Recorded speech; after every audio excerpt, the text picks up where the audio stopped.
달을 숭배하는 부족이 있었습니다. 달을 숭배하는 이유는 캄캄한 밤에 빛을 비춰줘서 자기들을 좀 환하게 해주기 때문에 달이 너무 고마워서 달을 숭배하였습니다. 그런데 태양은 싫어했습니다. 그 이유는 저 바보 같은 태양이란 놈은 한낮에 빛을 냅니다.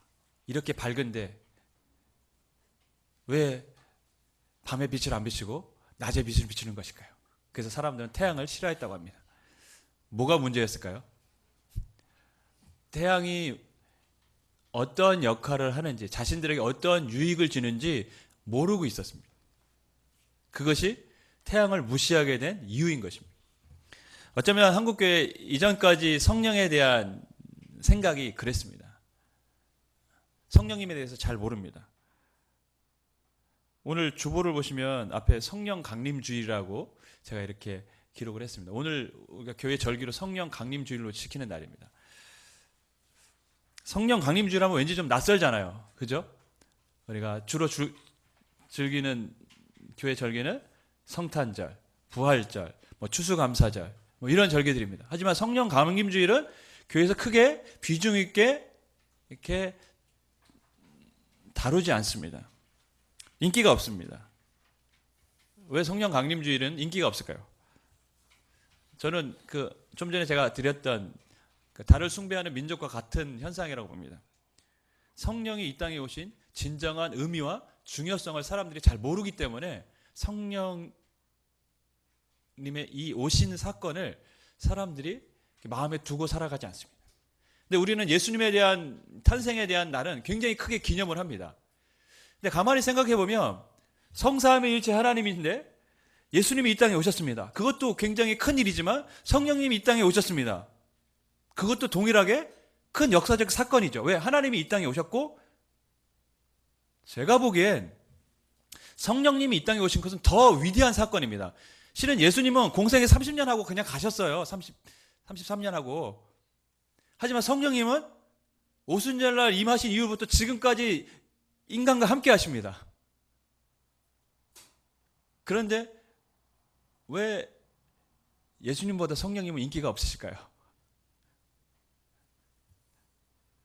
그래서 오늘 본문 말씀을 통해서 성령님이 이 땅에 오신 진정한 의미와 그 중요성에 대해서 한번 말씀을 드리고자 합니다. 실은 이 본문은 제가 금요일에 성령님에 대해서 말씀을 드렸을 때 이렇게 언급된 부분들도 있습니다. 하지만 우리 성령 강림 주일을 맞이해서 우리가 성령님에 대해서 다시 알아야 될 필요가 있다고 제가 필요성을 느꼈기 때문에 오늘 다시 한번 말씀을 드립니다.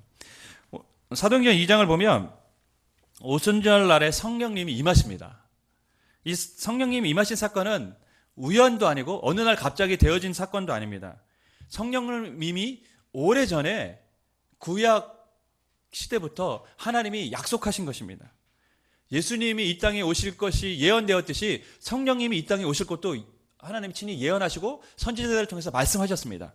그래서 구약 선지자들을 보면 예스겔, 예레미야, 요엘 같은 그 선지자들을 보면 하나님께서 분명히 이 땅에 새 영을 보내주실 것이다. 성령님을 보내주실 것이다. 약속을 하셨습니다. 그리고 예수님께서도 승천하시기 전에 제자들에게 사도행전 1장 4절 5절 말씀을 보면 우리 함께 읽겠습니다. 성령님을 기다리라고 말씀하셨습니다. 우리 4절 5절 1장 4절 5절 우리 같이 읽습니다. 시작.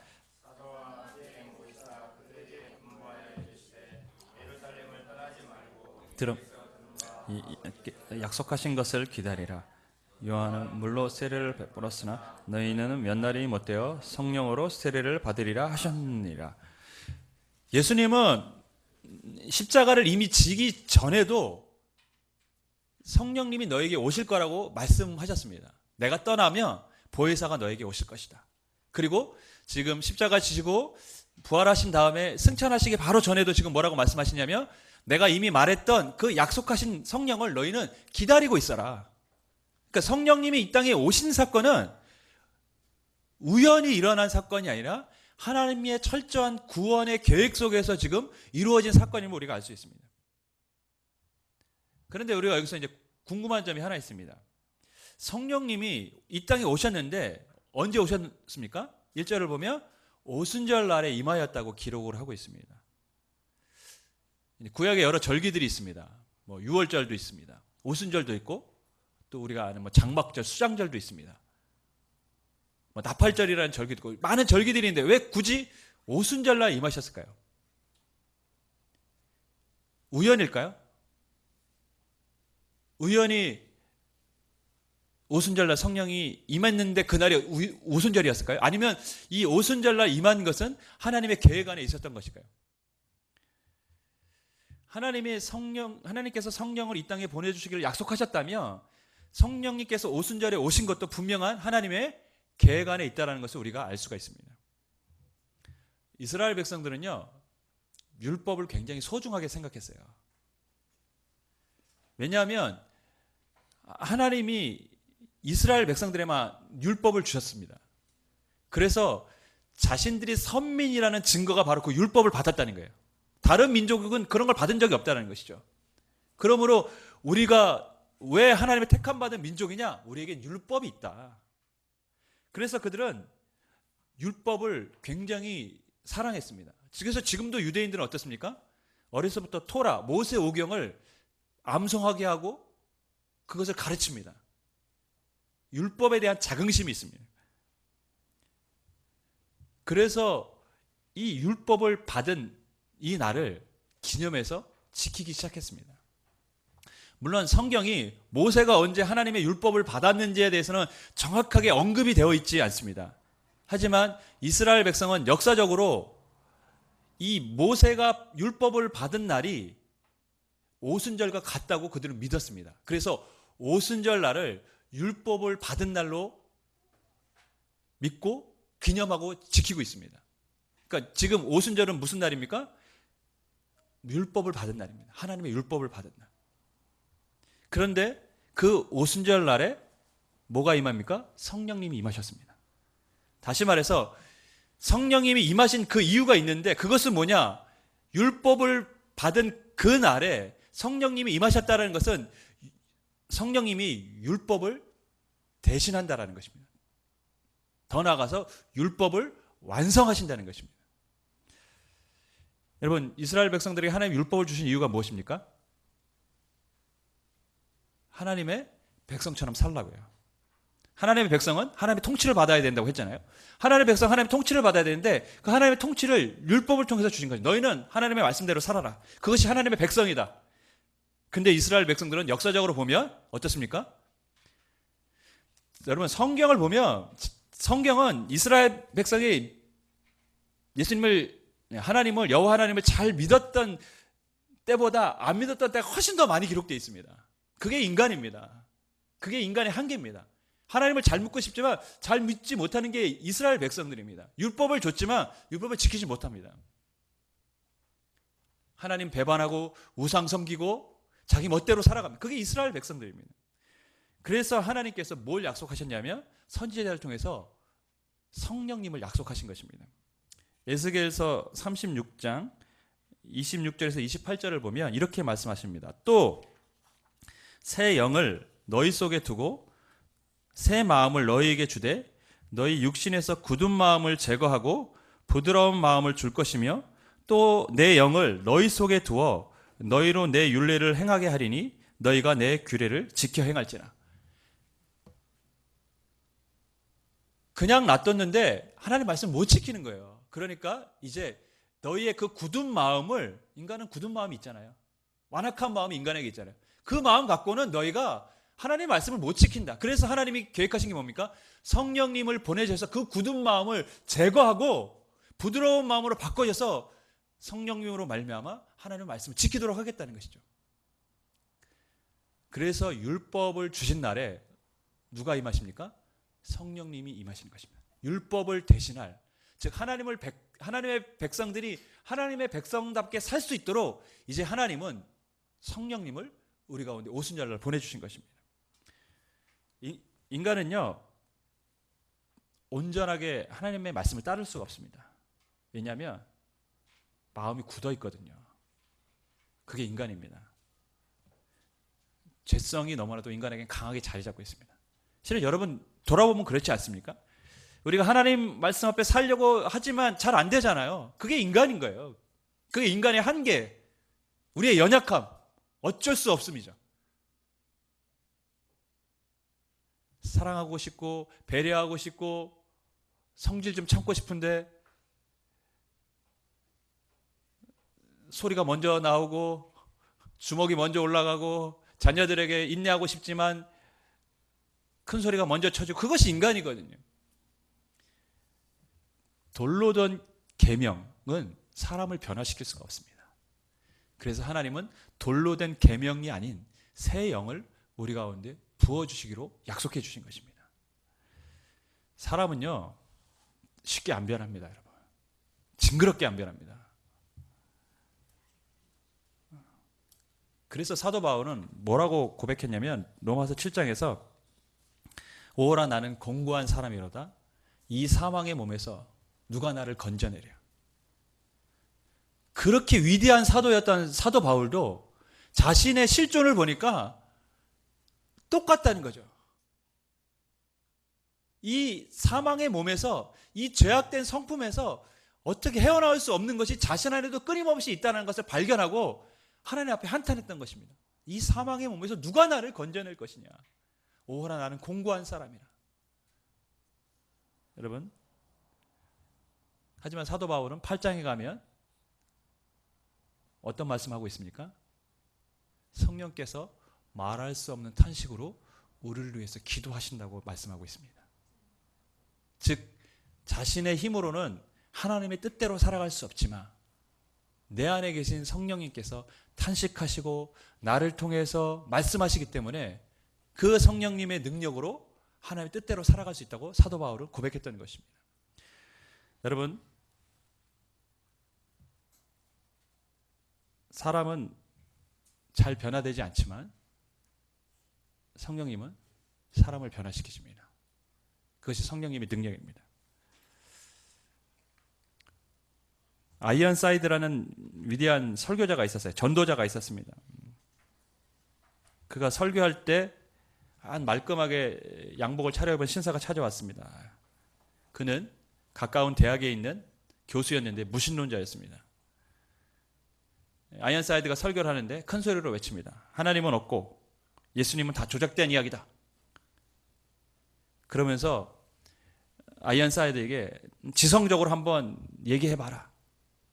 믿음이라고 말하지 말고 너의 지성으로 한번 내가 말한 말을 반박해봐라. 이렇게 얘기했습니다. 그리고 나중에 아이언사이드가 그 사람을 만나서 한번 그럼 얘기를 나눠봅시다. 그런데 얘기를 나누기 전에 만약에 어떤 사람이 무신론자이기 때문에 삶이 변화된 사람이 있으면 10사람만 나에게 데려와 보십시오. 무신론의 힘으로 알코올 중독, 마약 중독을 이겨낸 사람, 또는 전에 창녀와 범죄자가 되었던 사람이지만 변화된 사람이 있다면 10명만 데려오십시오. 그러면 제가 토론에 응하겠습니다. 저는 복음으로 새롭게 변화된 사람 200명을 데리고 오겠습니다. 어떻게 됐을까요? 그 교수는 토론장에 참여하지 않았습니다. 무신론을 갖고 변화된 사람은 없기 때문에 그렇습니다. 하지만 복음을 듣고 성령이 역사하셔서 변화된 사람은 세상에 수없이 많습니다. 제가 지난번 교회에 있었던 한 집사님, 간증을 할 때 이렇게 얘기했습니다. 자기는 술을 너무 좋아했다. 술이 자신의 평생 친구였다고 얘기했습니다. 그리고 그러면서 하는 얘기가 자기만 술을 좋아한 게 아니라 술도 자기를 좋아한 것 같다고 이렇게 얘기를 했어요. 그런데 그분이 이제 간증이, 그분이 왜 교회를 나오게 됐느냐? 부모님, 어머님도 좀 안 좋고, 근데 아내는 암이 걸렸습니다. 근데 미안했던 거예요. 왜냐하면 맨날 평생 그렇게 결혼해서 술만 먹고 살아간 그 자신의 모습 때문에 아내가 그래서 암이 걸렸다는 생각이 든 거예요. 그래서 뭐 어쩔 수 없이 붙잡을 수밖에 없는 게 이제 교회에 나간 거예요. 근데 놀랍게 변화됐습니다. 정말 새로운 사람이 됐어요. 여러분, 제가 더 많은 간증들을, 더 많은 사람들을 저도 여기다 여러분에게 소개해 줄 수 있습니다. 하지만 제가 시간 관계상 소개를 못 하겠습니다. 사람은 쉽게 변화되지 않습니다. 하지만 성령님은 우리의 굳은 마음을 부드러운 마음으로 바꾸셔서 우리를 변화시켜 주십니다. 그것이 성령님이십니다. 사람이 할 수 없는 일을 성령님은 가능하게 하십니다. 왜 오순절날 성령님이 임하셨을까요? 하나님은 우리가 하나님의 백성처럼 살기를 원하십니다. 근데 인간 스스로 맡겨놨더니 안 되는 거예요. 이스라엘 백성들에게 그냥 놔뒀더니 그들은 그렇게 못 사는 겁니다.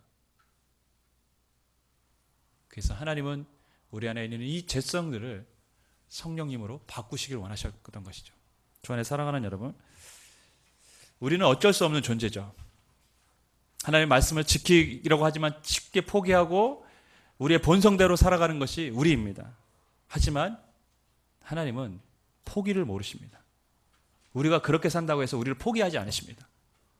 그래서 성령님을 우리에게 약속하시고 율법을 받은 날이라고 생각되어졌던 그 오순절에 우리에게 성령님을 보내주셨습니다. 그 성령님은 오순절 날에 오시고 끝이 아니라 지금까지 우리와 함께 계시고 세상 끝날까지 또한 우리와 함께 계실 줄 믿습니다. 여러분, 지금도 우리 안에 거하시는 그 성령이 얼마나 하나님의 위대한 역사인지 우리가 정말 고백하지 않을 수 없습니다. 저는 하나님 앞에 감사합니다. 우리같이 연약한 피조물 속에 거룩하신 성령님이 임하셨다라는 것 자체가 그건 대단한 사건 아닙니까? 놀라운 사건이죠. 네, 하나님은 친히 그것을 선택하셨습니다. 우리를 하나님의 자녀답게 만들고 싶으셔서 성령님과 함께 살아가는 저와 여러분이 되기를 주님의 이름으로 간절히 축원하겠습니다.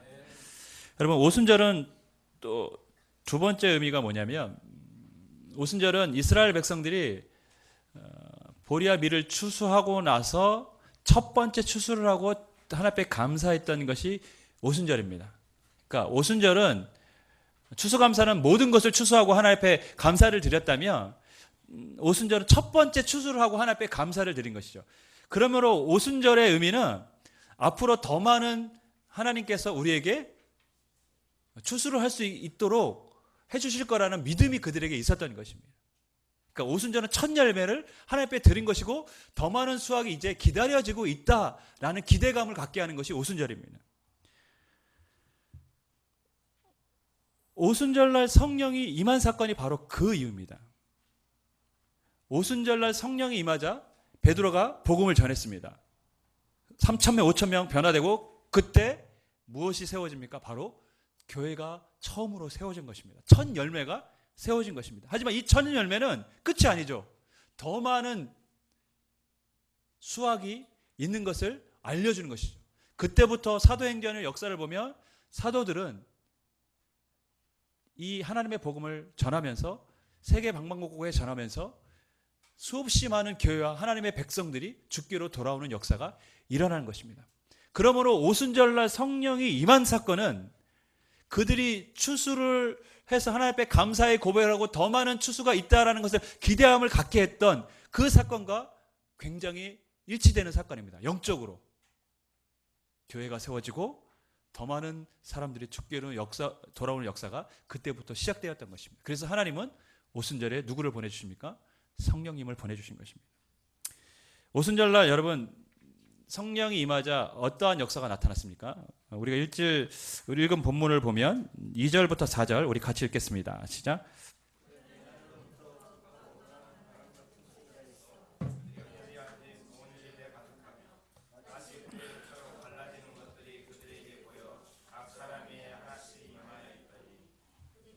성령의 충만함을 받고 성령의 말하게 하심을 따라 다른 언어들로 말하기를 시작하니라. 오순절이 날 성령이 임하셨을 때 급하고 강한 바람 소리가 온 집에 가득했습니다. 어떤 소리였는지 모르겠지만 뭐 그들이 들을 수 있는 소리가 난 것 같아요. 뭐 휘, 뭐 이랬는지는 모르겠지만. 그리고 불의 혀처럼 갈라진 그런 뭐 모습이 사람들의 제자들의 머리에 있는 것을 그들이 보았습니다. 그리고 성령이 충만해서 다른 언어, 방언을 하기 시작했습니다. 그러니까 성령님이 임하셨을 때 아주 특별한, 그리고 그들이 부인할 수 없을 만큼 느껴질 수 있도록 어떠한 현상이 나타났다는 것이죠. 근데 사람들은 그래서 성령님이 임하면 이러한 현상들이 일어난다고 이러한 현상에 집착을 합니다. 하지만 본문은 꼭 성령님이 임하시면 이러한 현상이 일어나야 된다고 말을 하려고 오늘 본문을 기록한 것은 아닙니다. 오늘 성경이 말하고자 하는 의도는 성령님이 왜 이 땅에 오셨는가에 대한 이유입니다. 그들이 다른 언어로 이야기했습니다. 다른 언어로 이야기하게끔 하신 이유는 무엇입니까? 즉 방언을 주신 이유는 무엇입니까? 9절 11절 말씀 읽지 않았지만 9절 11절 말씀을 우리 같이 읽습니다. 시작. 우리는 바데인과 메데인과 엘람인과 또 메소포타미아, 유대와 갑바도기아, 본도와 아시아, 부르기아와 밤빌리아, 애국과 및 구레네에 가까운 리비아 여러 지방에 사는 사람들과 로마로부터 온 나그네 곧 유대인과 유대교에 들어온 사람들과 크레데인과 아라비아인들이라 우리가 다 우리의 각 언어로 하나님의 큰 일을 말함을 듣는도다 하고. 지금 오순절날은 하나님이 지키라고 한 절기 중에 하나입니다. 그래서 오순절날은 다 예루살렘에 모여야 됩니다. 근데 지금 세계 곳곳에 흩어졌던 그러니까 유대교 신앙, 구약의 하나님을 믿는 사람들이 지금 다 예루살렘에 모여온 것입니다. 보면 뭐 곳곳에 흩어졌던 사람들이 다 모여있던 것을 우리가 보게 됩니다. 근데 이 사람들은 지금 예수님의 복음을 아는 사람들이 아닙니다. 즉 구약의 하나님을 알 뿐이지 예수님이 어떠한 일을 행하셨고 그 죽음의 의미를 모르는 사람들이에요. 근데 그 사람들이 예루살렘에 모였는데 그들이 지금 무슨 이야기를 듣고 있습니까? 제자들의 방언. 그러니까 제자들이 방언을 했는데 자기 나라 말로 예수님에 대한 이야기를 듣고 있었던 것입니다. 지금 하나님께서 제자들에게 방언을 주신 이유는 무엇입니까? 그들에게 예수님의 복음을 전해주길 원하셨기 때문에 그렇습니다. 그 모여온 사람들이 하나님의 복음을 듣기를 원하셨기 때문에 방언을 주신 것입니다. 여러분, 바벨탑 사건은 어떤 사건입니까? 인간 스스로 자신의 나라를 만들려고 했는데 하나님께서 그 인간의 죄성을 보시고 흩으셨습니다. 언어를 혼잡 깨서.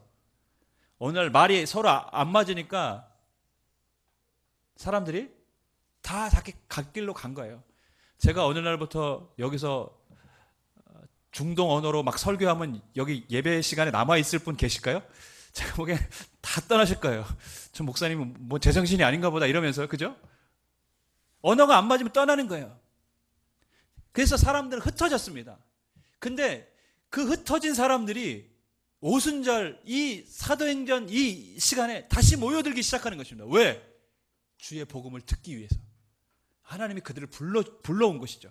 흩어졌던 사람들을, 죄로 인해서 흩어졌던 사람들을 예수님 안에서 다시 불러 모아서 하나님의 복음을 듣게 하시길 원하셨기 때문에 하나님은 오순절날 그들에게 성령을 임하게 하시고 다른 언어로 말하게 하시고 그들의 언어로 예수님의 이야기를 듣게 하셨다는 것입니다.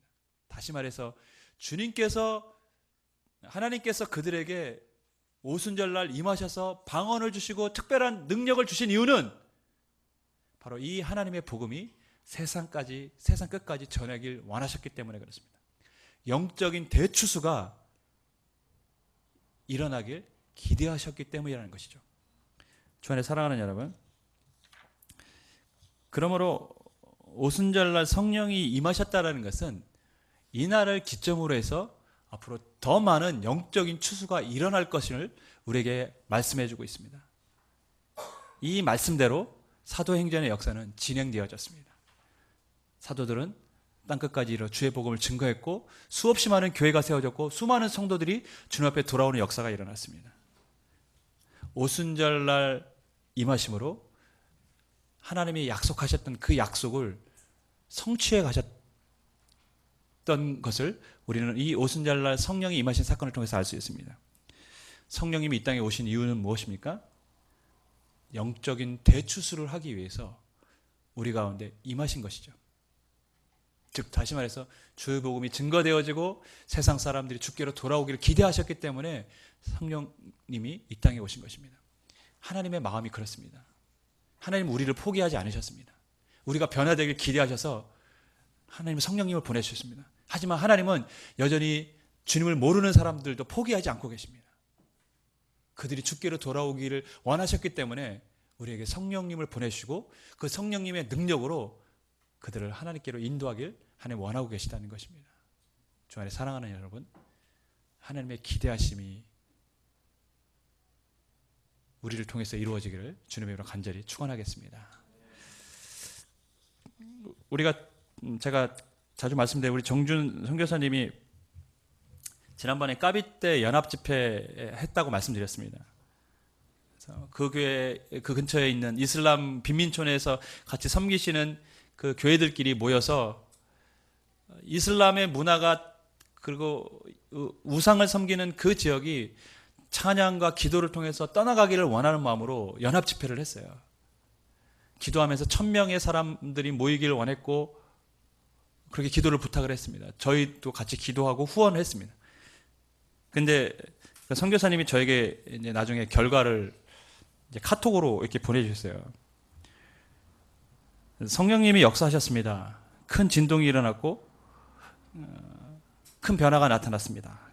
기도해 주시고 후원해 주셔서 감사합니다. 근데 실은 저는 어떤 진동이 일어났는지 어떤 변화가 일어났는지 저는 모르겠어요. 하지만 제가 확신할 수 있는 것은 하나가 있습니다. 그것은 뭐냐면 주의 복음이 증거되어지는 곳에는 성령님은 반드시 역사하신다는 것입니다. 성령님이 일하신다는 것입니다. 그 현장에 있어서 제가 없었기 때문에 어떤 현상이 일어나는지 구체적으로는 알 수는 없지만 분명한 사실은 하나님의 성령은 주의 복음이 전해지는 곳곳에는 반드시 역사하십니다. 왜냐하면 그분은 이 땅에 하나님 나라를 확장하기 위해서 오셨기 때문에 그렇습니다. 주 안에 사랑하는 여러분, 지호가 교회로 올 때마다 지호를 만나는 사람들의 얼굴에 웃음꽃이 핍니다. 안 그렇습니까? 한 생명이 우리에게 얼마나 큰 기쁨을 주는지 모르겠어요. 제가 그래서 해피바이러스라고, 해피바이러스, 웃음꽃을 우리에게 펴주게 한 해피바이러스. 그래서 우리 일에게 농담으로 지어보면서 동생 있었으면 어떨까 얘기합니다. 우리 일에 뭐라고 대답할까요? 절대 안 된다고, 싫다고. 자기는 막내여야만 한대요. 우리도 뭐 계획은 없습니다. 고인물은 썩습니다, 여러분. 고인물은 썩어요. 교회에 새로운 생명이 계속해서 흘러 들어오지 않으면 교회는 기존의 사람들끼리 결국에는 다투고 분열하고 그렇게 돼 있습니다. 오늘날 실은 한국 교회가 분열이 많이 일어나는 이유 중에 하나가 새로운 생명이 흘러나와서 교회가 자정작용이 일어나고 새로워지지 않기 때문에 그렇습니다. 자기들끼리 모여 있으니까 결국에 싸우고 별것도 아닌 것에 마음 상해하고 이러는 것이죠. 그러니까 하나님이 주신 하나님 나라의 꿈을 꾸고 같이 큰 그림을 꾸고 가야 되는데 그게 안 이루어지니까 너무 지엽적이고 작은 것에 거기에 연연하고 매여 있는 것이죠. 주안에 사랑하는 여러분, 우리가 간혹 성령 충만을 위해서 기도합니다. 여러분 왜 기도합니까? 어떠한 신비적인 체험을 원하기 때문에 기도하시는 것입니까? 아니면 우리의 어떤 문제들이 해결받기를 위해서 기도합니다. 물론 그것이 잘못된 것은 아닙니다. 하지만 가장 첫 번째 이유는 무엇이냐? 우리를 통해서 하나님 나라가 확장되기를 위해서 우리가 성령 충만을 위해서 기도하는 것입니다. 저와 여러분이 그렇게 기도할 수 있기를 주님으로 간절히 부탁을 드리겠습니다. 또 그래서 우리 교회가 인간적인 출생으로 인해서 웃음꽃이 피는 교회가 아니라 주의 복음이 증거되어짐으로 교회가 새로워질 수 있는 역사가 나타나기를 주의 이름으로 간절히 축원하고 또 저와 여러분이 그렇게 사용되어지기를 주님의 이름으로 부탁을 드리겠습니다. 예수님이 승천하시기 전에 제자들에게 이렇게 말씀하셨습니다. 내가 고아처럼 너희를 버려두지 않겠다. 내가 영원히 너희와 함께하겠다. 예수님은 승천하시는데 어떻게 영원히 함께하십니까? 그냥 단순히 입에 발린 위로의 이야기입니까? 그것이 아니었습니다. 예수님은 내가 떠나면 성령님이 임하시고 그 성령님이 우리 안에 거하시기 때문에 영원토록 우리 함께 계시기 때문에 내가 너희를 고아처럼 떠나지 않고 영원히 너를 버리지 않겠다고 약속해 주셨던 것입니다. 그 약속하신 성령님이 오순절 날에 임하신 것입니다. 여러분, 부모가 없는 고아의 심정을 우리가 말은 안 해도 경험하진 않았어도 느껴지지 않습니까? 지금 부모님이 떠나가신 분들은 더더욱 그렇게 느껴지지 않습니까? 부모님이 없다라는 거.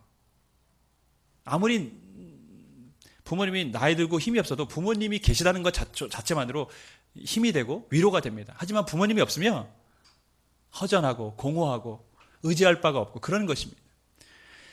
예수님이 제자들에게 나는 이제 아버지께로 돌아갈 때가 됐다고 했을 때 제자들의 심정이 그랬습니다.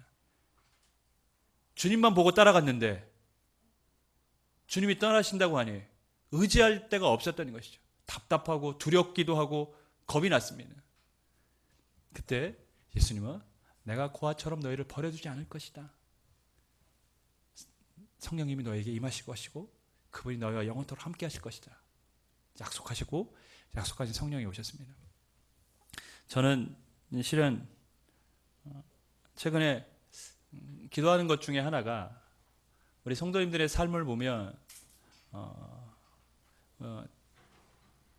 솔직히 제 자신의 한계를 느껴서 좀 답답할 때도 있습니다. 무슨 말씀이냐면 힘들고 어렵게 살아가는 우리 대다수의 우리 성도님들이 다 그런 삶을 살아가고 이 시대 사람들이 또한 뭐 그렇게 살아가고 있는데 그거를 볼 때마다 이 세상의 삶은 권고해도 주님 앞에 나왔을 때는 위로받고 은혜받고 돌아갔으면 좋겠다는 게 실은 제 기도 제목입니다.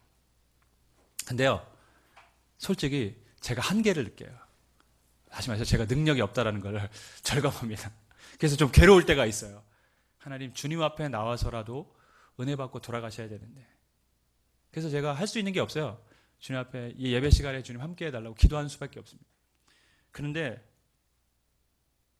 위로가 되는 말씀이 있습니다. 그것이 뭐냐면 내가 하는 게 아니라는 것이죠. 성령님은 고아처럼 우리를 버려두시지 않습니다. 그분 우리와 함께 계십니다. 힘들 때 격려해 주시고 위로해 주시고 또 다른 길로 가면 바른 길로 가라고 말씀해 주시고 그 성령님이 계시기 때문에 실은 우리가 이 땅에서 순례의 길을 믿음으로 걷는 거 아니겠습니까? 주 안에 사랑하는 여러분, 그 성령 하나님을 날마다 느끼며 살아갈 수 있기를 주님의 이름으로 간절히 축원하겠습니다. 저를 기대하지 마시고 성령 하나님을 기대하시고 저를 위해서 기도해 주실 때는 하나님이 사용하시는 도구로만 쓰임 받을 수 있도록 기도해 주시기를 주님의 이름으로 부탁을 드리겠습니다. 여러분, 성령님이 오셨습니다. 성령이 오셨네, 성령이 오셨네. 내 주에 보내신 성령이 오셨네.